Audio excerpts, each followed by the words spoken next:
Hello guys, welcome to my YouTube channel math plus. आज हम बात करेंगे भाई हमारे पास जो चैप्टर सेकंड है भूगोल का, उसके बारे में पढ़ेंगे। मैं देखो नॉर्मली बोला जाए, इससे पहले हमने जो भी पहले चैप्टर पढ़ा है भाई उसको तुम्हें हल्का सा एक बार रिवाइज कर लेना, क्योंकि नॉर्मली बोल जाए वन शॉट वीडियो हर एक चीज की तुम्हें सबको रिवाइज कर लेना। अच्छा, अगर कोई भी एनसीईआरटी भाई अगर कोई एनसीईआरटी की वीडियो चाहता है तो कम से कम इसमें 1000 कमेंट होने चाहिए। ठीक, अगर मान लो कि जब तक इसमें मतलब कि एंड तक जब इसमें 1000 कमेंट पहुंच जाएंगे कि हाँ भाई एनसीईआरटी का चाहिए, उसी के बाद जाके इस पर वीडियो बनेगी, अदरवाइज नहीं बनेगी। देखो भाई, तो पहले अगर पृथ्वी की उत्पत्ति विकास के बारे में बात करते हैं, जो चैप्टर सेकंड है भाई पृथ्वी बना कैसे और बनने के बाद उसके पास वो किस तरीके से आगे बढ़ी। ठीक है, विकास का मतलब क्या है, उन्नति हो गई उसमें। ठीक है, अब सुनो।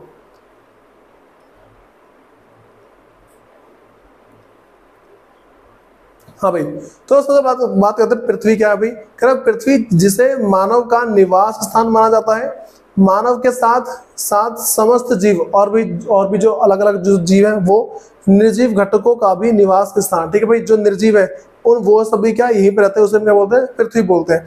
भाई अगली बात करते हैं पृथ्वी की उत्पत्ति हुई कैसे, भाई पृथ्वी बनी कैसे। ठीक, इसके बारे में जानना जरूरी है। तो कह रहे कि यह प्रश्न वैज्ञानिक के लिए सदा से चिंतन का विषय रहा। भाई ये जो क्वेश्चन है हमेशा जो भी वैज्ञानिक है वो सोचते भाई पृथ्वी आखिर बनी कैसे, हम सब आए कैसे। ठीक, यह अध्याय कह रहे कि यह अध्याय पृथ्वी नहीं कह रहे कि वरना कह रहे भाई जो ब्रह्मांड है, ठीक है, एवं इनके सभी खगोलीय पिंडों की निर्माण प्रक्रिया का संक्षिप्त विवरण प्रस्तुत करता है। भाई इस चैप्टर में पढ़ेंगे भाई देखो पृथ्वी कैसे बनी है और जो ब्रह्मांड है उसमें जो भी छोटे छोटे जो पिंड है, ठीक है, जो भी छोटे छोटे जो और जो पृथ्वी कैसे और भी जो है गोले, उसके बारे में अध्ययन करेंगे।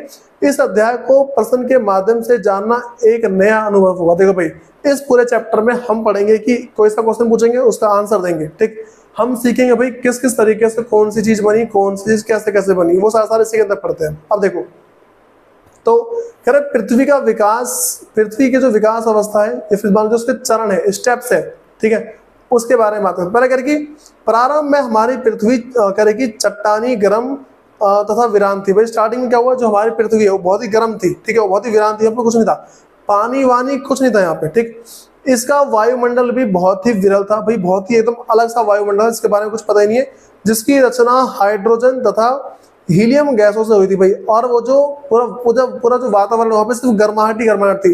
देखो एक तो हो गया हाइड्रोजन, दूसरा पास भाई हीलियम, ये दोनों गैस क्या गर्म होती है। फिर कालांतरों में कुछ ऐसी घटनाएं घटी, उसके बाद भाई कुछ ऐसी घटनाएं घटी जिनके कारण पृथ्वी सुंदर बन गई। और देखो भाई लोग, बहुत सारे लोग बोलते हैं आसमान से एस्ट्रॉइड वगैरह गिरा था, ठीक है, बहुत ही बड़ा सा पत्थर इससे गिरा था, उसके कारण से यहाँ पे विस्फोट हुआ, फिर सारी चीज हुई। ठीक है, करके और इस पर जल तथा जीवन के लिए अनुकूल परिस्थिति विकसित हुई। ठीक, तो पहला पॉइंट तो भाई ये बोलते हैं पृथ्वी का विकास कैसे हुआ। फिर पृथ्वी पर जीवन आज से लगभग 460 करोड़ वर्ष पूर्व विकसित हुआ। भाई हमारे मन में भी क्वेश्चन आता है कि इन वैज्ञानिक को कैसे पता चल रहा है भाई ऐसा हो रहा है।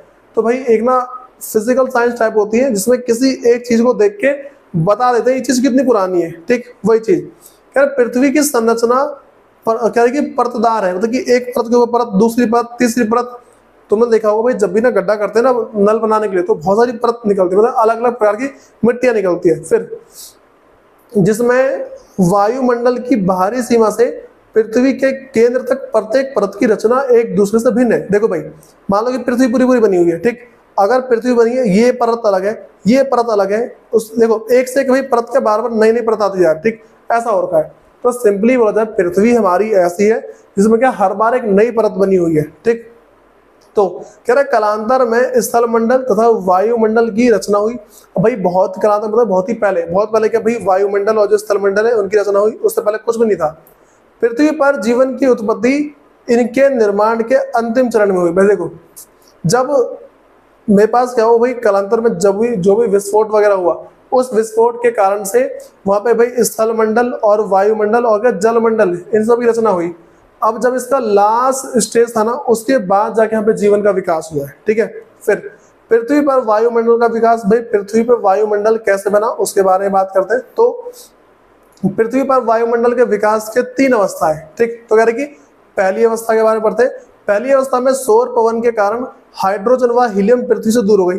भाई जब बहुत तेज हवा वगैरह चली तो जो हाइड्रोजन गैस है और जो हीलियम गैस है वो क्या पृथ्वी से बहुत ही दूर चली गई, ठीक है, कहीं बाहर चली गई। फिर दूसरी अवस्था में पृथ्वी के ठंडा होने हाँ भाई, पृथ्वी के ठंडा होने के विभेदन के दौरान पृथ्वी के अंदर बहुत सी गैसें व जल वाष्प बाहर निकले, जिसमें नाइट्रोजन, कार्बन, मतलब कि क्या है, हाँ भाई, कार्बन डाइऑक्साइड, मीथेन, अमोनिया अधिक मात्रा में निकली, किंतु स्वतंत्र ऑक्सीजन बहुत कम थी। भाई देखो, अब क्या है कि यहाँ पे बहुत सारी गैस निकली, लेकिन ऑक्सीजन की मात्रा क्या है, बहुत ही ज्यादा कम थी। उसके बाद भाई तीसरी अवस्था देखो, पहली अवस्था बता दी, दूसरी अवस्था बता दी, फिर तीसरी अवस्था के बारे में बात करते हैं।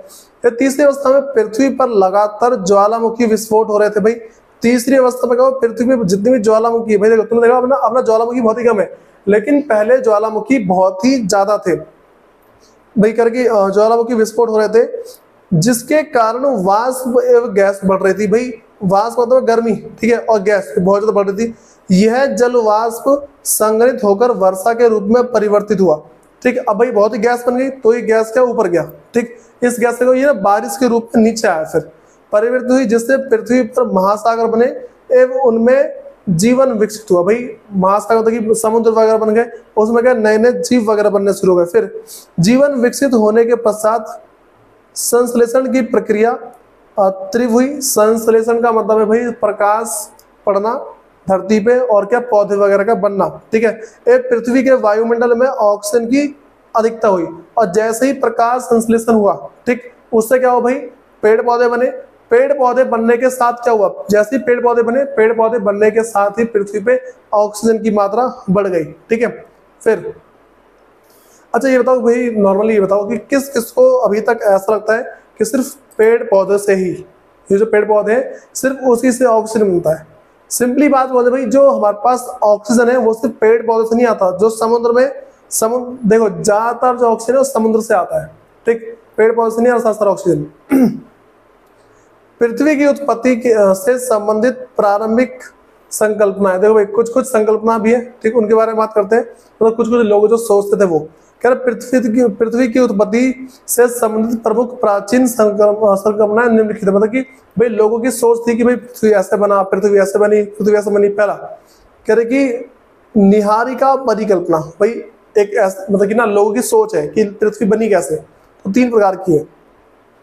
तो कह रहे कि इस परिकल्पना के जनक भाई इसको बोलते हैं इमैनुअल कांट थे, ठीक है, इसका नाम है। इनके अनुसार गैस एवं अन्य पदार्थ के घूमते हुए बादल से ग्रहों की उत्पत्ति हुई, भाई ये ऐसा बोलते हैं। दूसरा जिसको बोलते हैं भाई लापेलस, अगला नाम है, कह रहे कि ने इस परिकल्पना में सुधार, मतलब ऊपर की परिकल्पना यानी इस परिकल्पना से अगली पाए। भाई इनके अनुसार कह रहे जो ये ऊपर वाली परिकल्पना है उसमें सुधार करते हुए कहा कि घूमती हुई नेबुला के कोणीय स्वेग बढ़ जाने से निबुला संकुचित हो गया, और उसका बाहरी भाग छल्ले के रूप में बाहर निकला, जो बाद में ग्रह में परिवर्तित हो गया। देखो ये कहना कि एक चीज छोटी चीज घूम रही थी, बहुत तेज घूम रही थी, ठीक है, घूमते घूमते घूमते ऐसा घूमती रहे, बहुत तेज घूमती रही, ठीक, ऐसा घूमते हुए ना जो बीच का जो हिस्सा है, ये जो यहाँ का बीच का हिस्सा है, ठीक है, ये क्या निकलता हुआ बाहर, इसका छल्ले के रूप में बाहर आया। ऐसे होते होते होते हो गया भाई, अब इसमें ऐसा क्या छोटे छोटे ग्रह बन के, इसमें क्या हुआ छोटे छोटे ऐसे, इसमें क्या हुआ छोटे छोटे ग्रह बने, और ये सब क्या भाई एकदम अलग बाहर आ गए, ठीक, और इसी में से क्या एक पृथ्वी का विकास हुआ, ऐसा बोलते हैं, ठीक है। अब सुनो, फिर कह रहे कि अगला बस कह रहे कि चैम्बरलेन एवं मोल्टन के अनुसार सूर्य के पास एक अन्य तारा तीव्र गति से गुजरा। भाई सूर्य के ना पास से एक ना तारा बहुत ही तेजी से गुजरा, ठीक, जिसके गुरुत्वीय बल के कारण सूर्य की सतह से सिगार के आकार का एक टुकड़ा अलग हो गया। हाँ अभी हो गया। फिर कालांतर में उसी टुकड़े को ग्रह का निर्माण हो गया। भाई देखो सूर्य ये ना, ठीक है, और तारा आया, ठीक है, वैसे तारा है, एकदम से यहाँ से गुजरा, जैसे गुजरा सूरज का टुकड़ा नीचे गिर गया, और इसी से क्या हो भाई जितने भी नए नए ग्रह थे वो सारे सारे बने, ठीक है। फिर भाई बस कुछ कुछ बातें और हैं।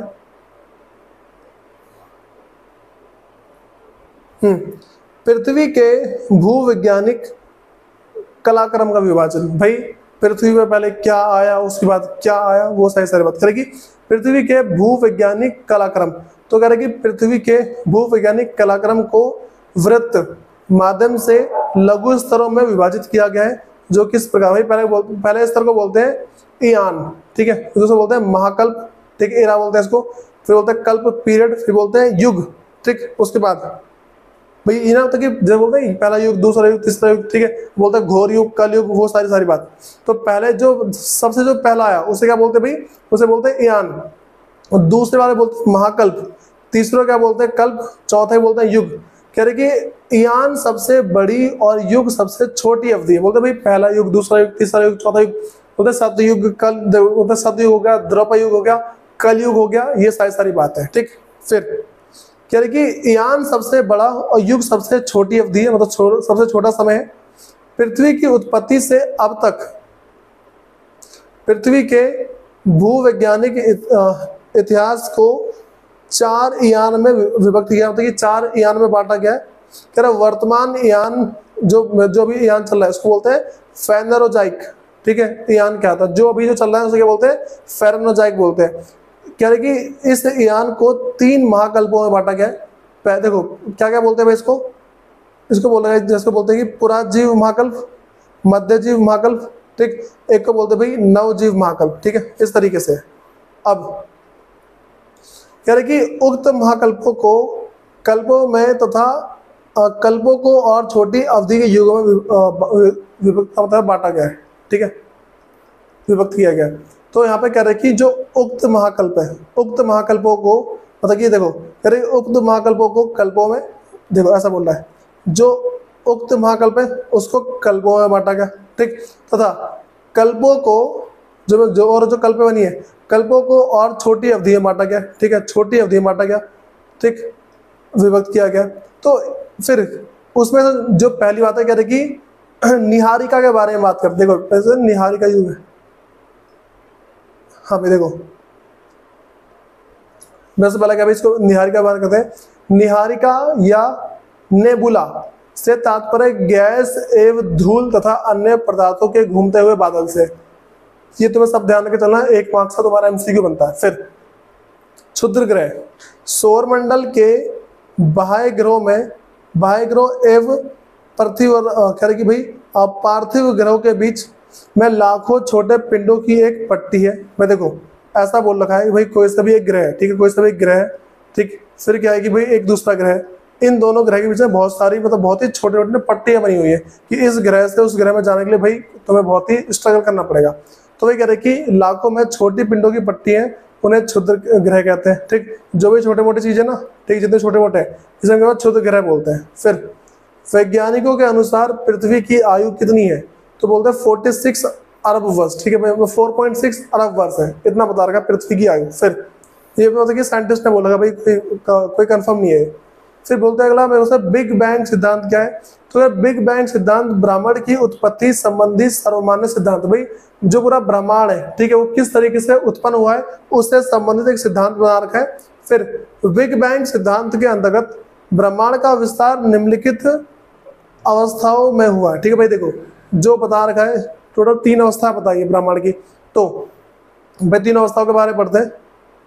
जो बस पहला है यानी कि आज ब्रह्मांड जिन पदार्थों से बना है वह समस्त पदार्थ एकाकी परमाणु के रूप में स्थित था। जिन जिन चीजों से मिलकर जो पूरा जो ब्रह्मांड बना है ना, ठीक, वो क्या पहले एक ही रूप में उपस्थित था। मतलब कि जैसे मान लो कि मिट्टी हो गई, वायु, ठीक है, मान लो कि देखो मिट्टी हो गई, हवा हो गई, पानी हो गया, ये सब क्या पहले बोले कि सिर्फ एक ही चीज से मिलकर बना हुआ था। ठीक, उसके बाद जिसका आयतन अत्यधिक सूक्ष्म एवं घनत्व बहुत ही अधिक था। भाई जो कह रहे कि जिसका जो एरिया बहुत ही बड़ा था और वो बहुत ही टाइट चिपका हुआ था, जैसे विस्फोट हुआ सब कुछ क्या अलग अलग हो गया। फिर अगला, परमाणु में अत्यधिक ऊर्जा संचित हो जाने के कारण इसमें विस्फोट हुआ। भाई जो भी परमाणु थे, ठीक है, जो भी मतलब जो छोटी छोटी चीज थी, इसमें बहुत सारी ऊर्जा जमा हो गई। इसमें क्या बहुत सारी ऊर्जा संचित का मतलब है जमा हो जाना, तो बहुत सारी ऊर्जा जमा होने के कारण से इसमें विस्फोट हुआ। ये बोला पृथ्वी जो है, पृथ्वी पहले बहुत सारे छोटे छोटे परमाणु थे, उसमें ऊर्जा जमा से विस्फोट हुआ। विस्फोट के 1 सेकंड के अंदर ही ब्रह्मांड का विस्तार हुआ, और जैसे विस्फोट हुआ हमें पानी, धरती, पहाड़ वहाड़ सब आ गए एकदम से। ठीक है, फिर बिग बैंग से 3 लाख वर्षों के दौरान तापमान 4500 डिग्री केल्विन तक कम हो गया। भाई बोलते नहीं एक डिग्री सेल्सियस दूसरा होता केल्विन, तुमने 9th क्लास में पढ़ा हुआ है। ठीक, कम हो गया एवं परमाणुविक पदार्थ का निर्माण हुआ। जैसे ही ये जो तापमान है कम हुआ, तो मतलब मान लो कि AC 23 डिग्री पे चलती है, बढ़ाते हैं ना इसको, ठीक, तो और ही गर्मी बढ़ती है। तो सोचो इतना ज़्यादा तापमान था, 4500 डिग्री केल्विन तक तापमान था, तो उसके बाद क्या हो भाई, ये धीरे धीरे कम हो गया और फिर परमाणु पदार्थ का निर्माण होता है कि भाई अब क्या हुआ, पृथ्वी का एक तरह से हमारा निर्माण हो गया। फिर वैसे हम पढ़ते हैं कि जो ग्रह है, ग्रहों का निर्माण कैसे हुआ है, तो कह रहे कि वैज्ञानिक द्वारा ग्रह के निर्माण की 3 अवस्थाएं मानी गई है। इसमें भी 3 अवस्था मानी है। पहला, ग्रहों का निर्माण तारों से हुआ है, ये बोल रखा है। कह रहे गुरुत्वाकर्षण बल, भाई ऐसा बल जो हमें धरती की तरफ खींचे रखता है। गुरुत्वाकर्षण बल क्या होता है, ऐसा बल जो हमें धरती में चिपका रखता है, हम उछलते हैं दोबारा नीचे गिर जाते हैं। तुमने 9th 10th की साइंस से पढ़ा होगा। ठीक, गुरुत्वाकर्षण बल के परिणाम स्वरूप, जैसे गुरुत्वाकर्षण बल लगता है उसी के बाद, जब भी बोलते हैं परिणाम स्वरूप, इसका मतलब क्या, उसके बाद, तो वही कह रहे कि गुरुत्वाकर्षण बल के बाद आरंभ में क्रोड का निर्माण हुआ। मतलब क्रोड एक वस्तु पदार्थ है जिसके चारों ओर गैस और धूल कणों की चक्कर लगती हुई एक, कह रहे कि भाई तस्तरी विकसित हुई। अब जो क्रोन है ये क्या ऐसा बना हुआ है, ऐसा बना हुआ है। ठीक, इसके चारों तरफ क्या भाई, इसके चारों तरफ क्या है, इसके चारों तरफ धूल वगैरह जमी हुई है। ठीक, मतलब बहुत ही धूल के छोटे मोटे कण है वो घूमते हैं, ऐसा बता रखा है। फिर दूसरी अवस्था में गैसीय बादल के संघनन के कारण क्रोन के आसपास एक छोटा पदार्थ गोलाकार पिंडों के रूप में विकसित हुआ। अब बोला भाई जैसे ही ना, देखो कह रहे कि दूसरी अवस्था में जो गैसीय बादल है, जो गैस से बने हुए जितने जो बादल है, ठीक है, उनके संघनन, उनके जुड़ने के कारण क्रोन के आसपास का पदार्थ छोटा गोलकार पिंडों के रूप में विकसित हो गया, जिन्हें ग्रहों कहते हैं। भाई अपना क्या हुआ, उसके चारों तरफ छोटा मोटा क्या गोल गोल सा घूमने लगा। उस गोल गोल पिंड के घूमते ही बोल रहे छोटे मोटे ग्रह का निर्माण हुआ। देखो ऐसा छोटा था ये घूमता रहा, बड़ा होता रहा, ऐसे होते होते क्या भाई अपना कह रही कि इसमें से ना छोटे छोटे टुकड़े क्या बाहर आने लगे। इसमें क्या जो छोटे मोटे टुकड़े ना ये क्या बाहर आके घूमने लगे, और इन्हीं से क्या हुआ, बोल रहे इन्हीं से जो है ना ग्रह, उनका निर्माण हुआ है, ऐसा बताते हैं ये सब। ठीक है, अब फिर बाद में बढ़ते गुरुत्वाकर्षण के कारण ग्रहों आपस में जुड़कर बड़े पिंडों के रूप धारण कर लिया। अब ये जो छोटे छोटे बने थे ये क्या हुआ, इनके बीच में था गुरुत्वाकर्षण बल। गुरुत्वाकर्षण बल के कारण भाई क्या हुआ, ये चिपक गए आपस में, जितने भी छोटे मोटे थे ना ये सारे क्या चिपक गए आपस में। और चिपकने के साथ क्या हुआ भाई, ये एक तरीके से मान लो एक ना बड़ा सा ग्रह बन गया। ठीक है, कह रहे कि ग्रहों आपस में जुड़कर बड़े पिंडों का रूप धारण किया। यह ग्रह निर्माण तीसरी और अंतिम अवस्था में जाती है। तो भाई इस एग्जाम में क्वेश्चन आएगा ग्रहों का निर्माण कैसे हुआ, भाई इन पॉइंट को लिख देना, 3 पॉइंट को, तुम्हारा कोई एक भी मार्क्स काटेगा नहीं। ठीक है, फिर अगला मेरे पास है कि पृथ्वी ग्रह का एक ब्रह्मांड ग्रहों में अंतर। ठीक है, मतलब कि पृथ्वी ग्रह और ब्रह्मांड ग्रहों में अंतर क्या होता है। तो कह रहे पृथ्वी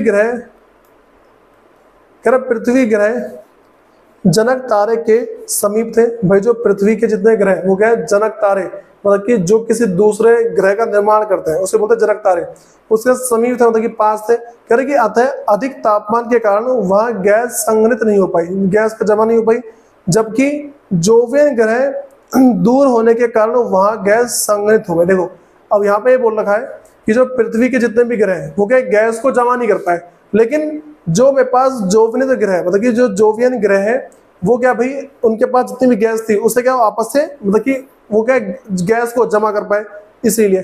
ठीक, तो भाई इन दोनों में अंतर पहला बता रखा है। दूसरा, सौर वायु के प्रभाव से पृथ्वी ग्रह के गैस व धूल कण उड़ गए, किंतु जोवियन ग्रह की गैस सौर पवन नहीं हटा पाई। तो यहाँ पर वे कह रहे हैं कि सौर वायु के प्रभाव से पृथ्वी के जितनी गैस है, 2 गैस है हाइड्रोजन और हीलियम, ये 2 यहाँ से तो उड़ गई, लेकिन भाई जो मेरे पास है कि जो जोवियन ग्रह है यहाँ से गैस नहीं उड़ पाई। फिर अगला हमसे कह रहे हैं कि पृथ्वी ग्रह छोटे थे, जो पृथ्वी के जितने ग्रह वो छोटे थे एवं इनमें गुरुत्वाकर्षण शक्ति कम थी। इसके अंदर भाई जो गुरुत्वाकर्षण बल है वो बहुत ही कम था, अतः इन पर सौर पवनों के प्रभाव गैस नहीं रुकी। भाई पृथ्वी पे क्या है, जो सौर पवन का जो गैस है वो रुकी नहीं, वरना क्या यहाँ पे हीलियम और हाइड्रोजन गैस घूमती रहती, जबकि जोवियन ग्रह भारी थी। देखो कह रहा पृथ्वी ग्रह छोटे थे और बहुत ही हल्के थे, उनमें शक्तियां कम थी, इसीलिए क्या भाई यहाँ जितनी गैस हो सारी उड़ गई, लेकिन जो जोवियन ग्रह है वो भारी थे, सब दूर होने के कारण पवनों के प्रभाव से बचे रहे। भाई यहाँ पे क्या हो, पवन पहुंचे नहीं, पृथ्वी पे हवा पहुंच गई, पवन पहुंच गया, तो क्या जो हीलियम और हाइड्रोजन गैस उड़ गया, लेकिन यहाँ से नहीं उड़ पाया। ठीक, कह रहे कि उन पर गैस रुके रहे। ठीक है, और भाई उन पर जो गैस हो गया वहीं पे रुकी रही। उसके बाद चंद्रमा की उत्पत्ति कैसे हुई, यही बात करते हैं। हाँ भाई, क्या चंद्रमा की उत्पत्ति एक बड़े टकराव का परिणाम है जिसे बोलते हैं द बिग स्प्लिट। ठीक है, कहा जाता है करीब यह घटना लगभग 444 अरब वर्ष पहले हुई थी। ठीक है, ऐसा बोला जाता है। फिर चंद्रमा की उत्पत्ति से संबंधित द बिग स्प्लिट सिद्धांत। भाई द बिग स्प्लिट सिद्धांत क्या है?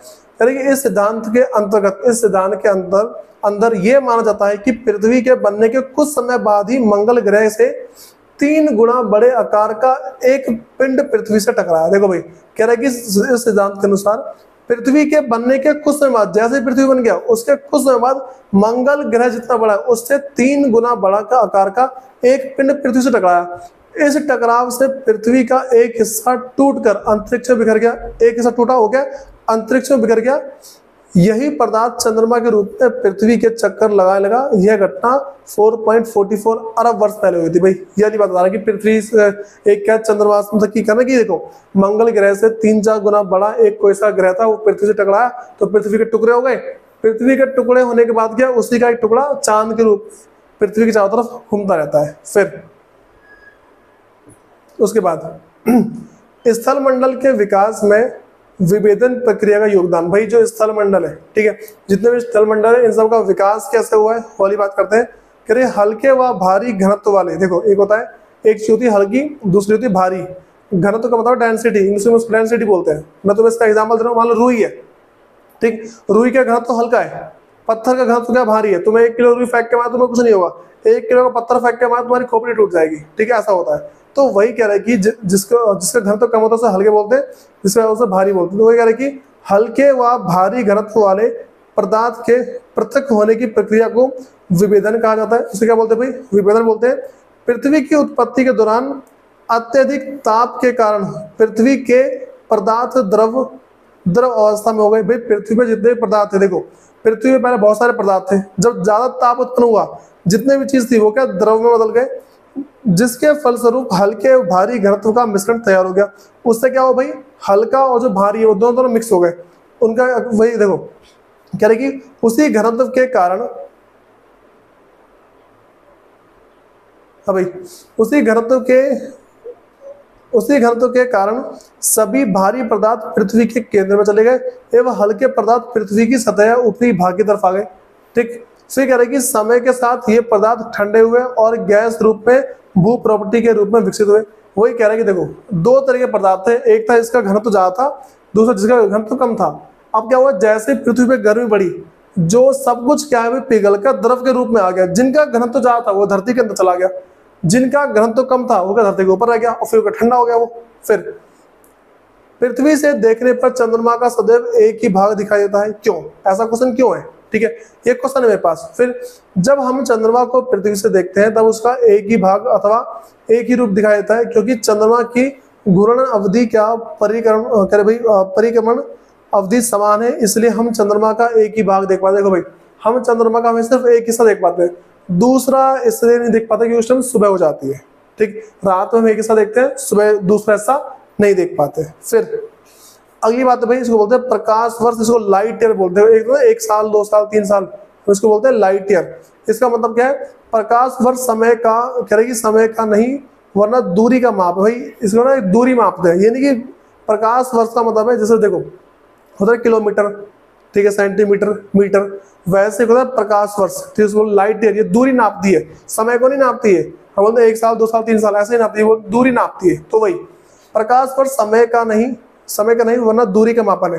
क्या प्रकाश वर्ष की गति लगभग 3 लाख किलोमीटर प्रति सेकंड है, मतलब कि 3 लाख, ठीक, 1 सेकंड में इतनी तेज है। अब सोचो 1 साल में प्रकाश वर्ष जितनी दूरी तय करेगा, 1 साल देखो करेगी 1 सेकंड में 3 लाख किलोमीटर। सोच लो 1 सेकंड के अंदर तुम 1 सेकंड एकदम टिक, एक वो घड़ी ली 3 लाख किलोमीटर दूर चला गया। ठीक है, तो वही कह रहा है कि 1 साल में प्रकाश जितनी दूरी तय करेगा, ठीक, वह एक प्रकाश वर्ष होगा। और भाई 1 सेकंड में इतना, ठीक, 3 लाख। और वैसे ही 1 साल में कैसे पता लगाएंगे? देखो भाई मान लो मैं तुम्हें बता दूं कितना सेकंड हो गया, तुम्हारे पास 1 साल है, उसमें 365 दिन होते हैं। 365 को तुम गुना कर दो, पहले कर दो 24 से, ठीक है, तो हमें 365 365 तो हमारे पास साल 365 दिन हो गए, और उस दिन में हमारे टोटल 24 घंटे होते हैं। 24 घंटे, घंटे को कर दो पहले मिनट में, 60 से गुना करो, फिर उसको दोबारा 60 से गुना करो सेकंड, इन सबको गुना कर दो। ठीक, ये तुम्हारे एक साल में जितने भी पहुंचेंगे वो, तो वही बता रहा है भाई देखो, एक सेकंड में इतना पहुंच रहा है, एक साल में जितना दूर वो पहुंच जाएगा ना ऐसे ही, तो उसे हम क्या बोलते हैं, उसे बोलते हैं प्रकाश वर्ष। यह 9.461 इंटू में 10 किलोमीटर के बराबर है। पृथ्वी और सूर्य की औसत दूरी 14,95,98,000 किलोमीटर है। प्रकाश वर्ष के संदर्भ में यह दूरी काल 8.311 मिनट है। देखो भाई, देखो 8 मिनट और क्या भाई 3 सेकंड, इतना दूर है, मतलब 8 मिनट 3.11 सेकंड, सिर्फ इतना दूर है चंद्रमा और पृथ्वी की दूरी। मतलब कि जो मेरे पास का भाई सूर्य और पृथ्वी की दूरी, जो पृथ्वी और जो सूर्य के बीच की दूरी वो का सिर्फ इतनी है बस 8.311 मिनट है, सिर्फ इतना दूर है। अब सोचो तो ये प्रकाश वर्ष कितना, जो प्रकाश वर्ष से कितना दूर होता होगा। अब भाई अगली चीज मेरे पास है, चंद्रमा के संबंध में कुछ महत्वपूर्ण तथ्य। चंद्रमा के बारे में कुछ इंपॉर्टेंट बातें हैं। क्या चंद्रमा का व्यास 347 3,475 किलोमीटर, 3,475 किलोमीटर भाई चंद्रमा का व्यास है। ठीक है, इस व्यास का मतलब क्या, मान लो ये रहा चंद्रमा, ठीक है, यहाँ से लेके यहाँ तक की जो दूरी है ना, ये इतना है 3 लाख, मतलब कि 3,475 किलोमीटर है। ठीक है, फिर दूसरा पॉइंट क्या है कि पृथ्वी से चंद्रमा की औसत दूरी 3,84,000 किलोमीटर। भाई जो पृथ्वी है वो चंद्रमा से कितना दूर है, 3,84,000 किलोमीटर है। अगला, चंद्रमा का, हाँ भाई, चंद्रमा का धरातल तापमान दिन के समय 127 डिग्री, तो रात के समय -163 डिग्री होता है। देखो भाई, दिन में इतनी गर्मी होती है, रात में इतनी ठंड हो जाती है। ठीक है, माइनस का पहुंच जाता है रात में, सोचो जरा।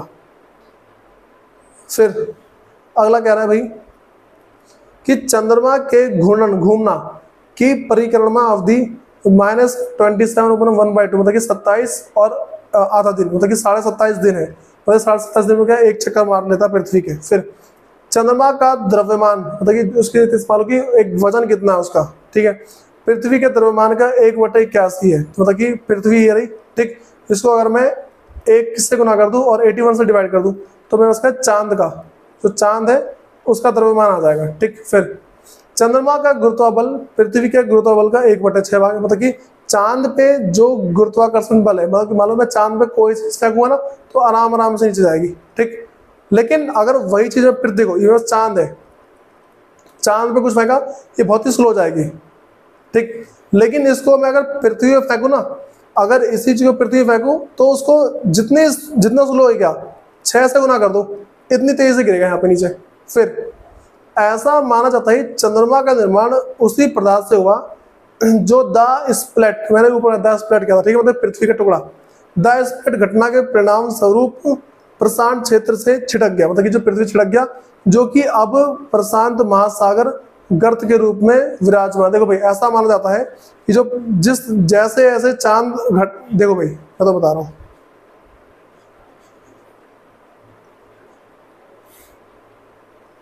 ये बात अभी मान जाती है, मान लो कि ये तुम्हारी पृथ्वी है, ठीक है, और चांद कैसे चक्कर लगा रहा है।